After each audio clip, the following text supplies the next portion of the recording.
Back in 1769, in England, English mine operators were using the power furnished by horses to pump water from flooded mines. Mine owners naturally thought in terms of the number of horses needed to do a certain amount of work. When James Watt invented a mechanical substitute for the power of horses in 1769, he wanted to know how much work it would do in comparison with a horse. So he and his assistant, William Murdoch, performed many experiments under various conditions, measuring the ability of different horses to raise heavy stone weights from a stone quarry pit. They found that the average horse, under average conditions, exerts the amount of power which would raise 550 pounds a distance of 1 foot in 1 second.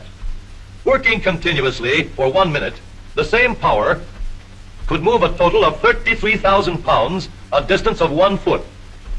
Watt took this figure as a unit and called it 1 horsepower.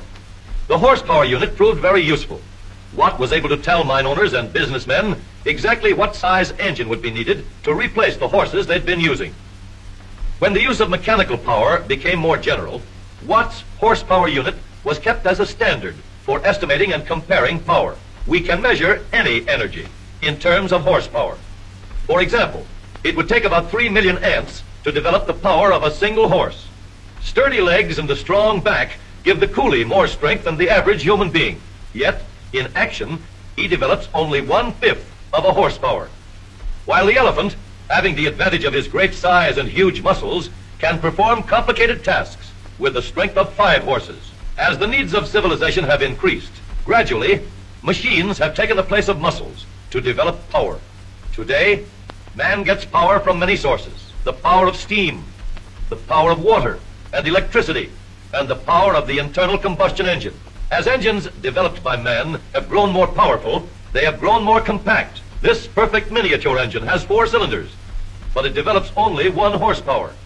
On the other hand, the largest and most powerful internal combustion engines in the world, located at a power plant in Chicago, have only 4 cylinders apiece. But each of these giants drives a dynamo, which generates enough electricity to do the work of 10,000 horses. It isn't the number of cylinders, it is the size and design that is important.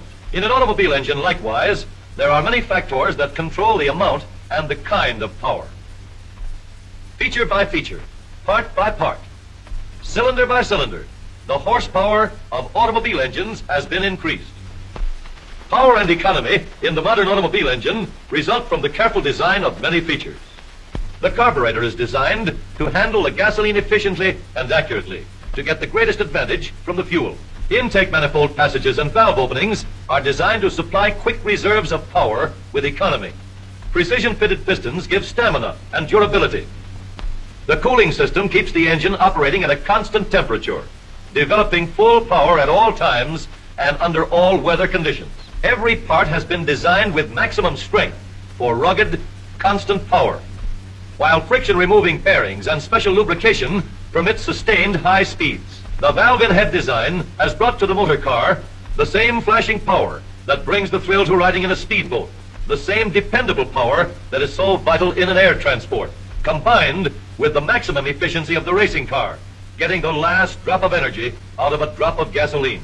The modern motor car has these same features of design for extra power under all conditions of weather and road. Few people realize the great amount of power that travels with them under the hood of their automobile, theirs to control wisely and safely.